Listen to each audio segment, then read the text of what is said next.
नमस्कार। अहमदाबाद के घोड़ासर स्थित राजपथ बंगलोज के प्रांगण में द्वारिका पीठाधीश्वर जगतगुरु स्वामी सदानंद सरस्वती महाराज के आगमन के उपलक्ष्य में उनका आशीर्वाद प्राप्त करने हेतु यहां बड़ी संख्या में लोगों की भीड़ रही। अग्रणी रमाकांत चतुर्वेदी के निवास स्थान पर विभिन्न समाज के अग्रणियों ने उपस्थित रहकर जगतगुरु से आशीर्वाद प्राप्त किया और उनके प्रवचन का लाभ लिया।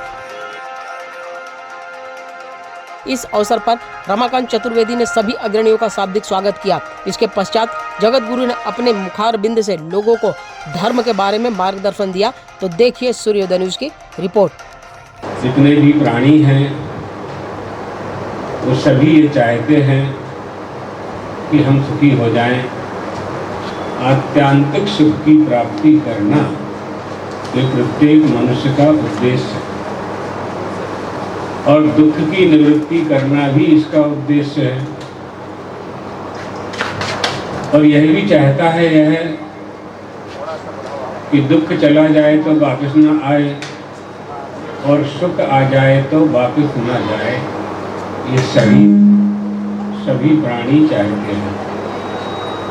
आब्रह्मस्तंभ पर्यंतैहि सर्व प्राणिभिः, हाथी से लेकर चींटी तक जितने भी जीव जंतु हैं सब सुख की प्राप्ति का प्रयास करते हैं।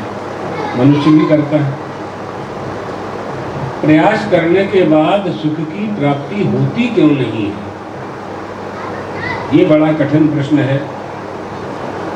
विंदेत भूयः तत एव दुःखम् यदत्र युक्तं भगवन् वदेन्नः। यह मनुष्य जितना ही सुख प्राप्ति का उपाय करता है उतना ही इसे दुख प्राप्त होता है। इसका कारण मैं जानना चाहता हूँ। मूल बात क्या है कि सुख प्राप्ति के लिए हम जो उपाय करते हैं, मनुष्य जो उपाय करता है वह उपाय सही है कि नहीं है, इसका प्रमाण क्या है? ऐसा कौन सा साधन है? साधन से साध्य को प्राप्त किया जाता है। आप यहाँ आए तो जिस गाड़ी से आप आए हैं चतुर्वेदी जी के घर प्रवचन सुनने के लिए या हमसे मिलने के लिए, जिस गाड़ी से आए हैं वो गाड़ी आपके आने का साधन है मात्र। आपका साध्य तो था कि हमें प्राप्त करना है। चतुर्वेदी जी से कोई काम है या महाराज श्री के दर्शन करना, यही साध्य था ना। साध्य माने टारगेट, आपका उद्देश्य क्या है? इसी तरह से जिस साधन से सुख प्राप्त करना चाहते हैं, क्या उस साधन से सुख मिल सकता है? पहले तो इसके लिए हमें विवेक चाहिए। ये विवेकवती बुद्धि जब तक हमारे पास नहीं होगी, हम कितना भी साधन उपलब्ध कर लें और कितने भी साधनों का प्रयोग करें, कुछ तो मिलेगा, लेकिन सुख नहीं मिलेगा। सुख भी दो तरह का होता है, एक लौकिक और एक अलौकिक।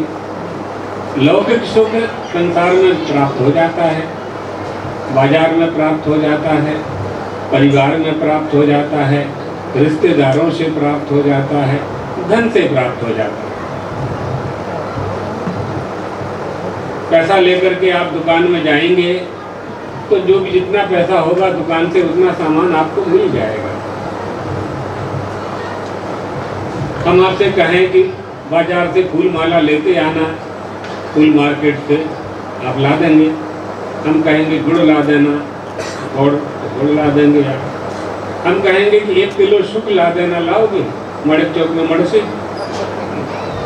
कोई ला भी सके तो इन्हें आप पैसा नहीं मिलेगा। किसी दुकान पर मिलने वाली वस्तु नहीं है। लौकिक सुख के साधन प्राप्त होंगे, जो अलौकिक सुख है, जो आत्म सुख है, वो प्राप्त नहीं हो सकता। उसको प्राप्त करने के लिए धर्म का पालन करना पड़ेगा।